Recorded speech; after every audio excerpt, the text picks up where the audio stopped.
veramente ci aspetta qualcosa di particolare. Innanzitutto conosciamo i nostri protagonisti di questo banco di assaggio, che è il cuoco, chef titolare. Titolare Padoin Carlo del ristorante Antico Podere di Conti di Sant'Anna di Susegana. Sì. Quando ho guardato io qui il comunicato stampa mi dice gelato. Dico, ma gelato?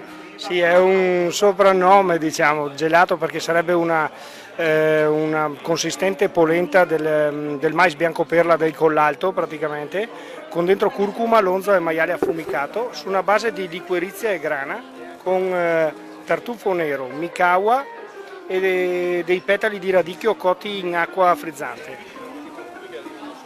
Questo è come, da noi si dice, come far l'amore, quando lo mangiate andate via di testa. Bene, bene.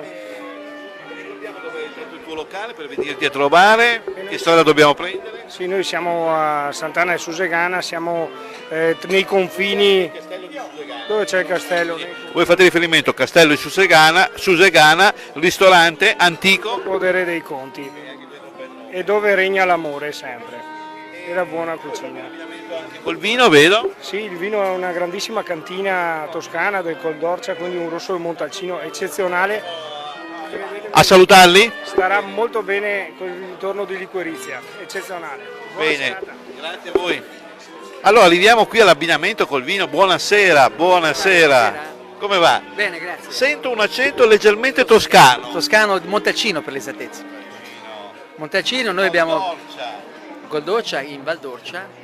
Ma voi siete venuti a fare una degustazione a Padova con l'AIS? Una degustazione a Padova con l'AIS l'anno scorso. Ci siamo visti là allora. Sì, mi ricordo, prodotti sicuramente di ottima qualità, col dolce eccetera. Stasera come avete interpretato questo piatto? Ma stasera noi abbiamo deciso di presentare il rosso di Montalcino, che si abbina perfettamente, guardi, sembra un'esagerazione, ma invece è così, con le speziature di questo vino, di questo piatto, con la liquirizia, con la curcuma, con il tartufo, ci sta veramente molto molto bene. Ma sì, guarda, lei deve provare, perché con le parole non... Noi adesso siamo in fase lavorativa, quindi non tocchiamo cibo, non beviamo, ma però dopo ci rifacciamo, quindi grazie ancora. Grazie, e se viene a Montalcino non passi a trovarci, perché anche noi... L'avevo detto l'altra volta, ma purtroppo qui il lavoro, verremo, dai. Oltre al vino abbiamo anche noi il tartufo, siamo in un'oasi Dobbiamo naturale. organizzare un gruppo di giornalisti e facciamo un press tour apposta per voi e voi ci dite le aziende di venire a trovare. Molto volentieri, vi aspettiamo, arrivederci, buon lavoro. Grazie.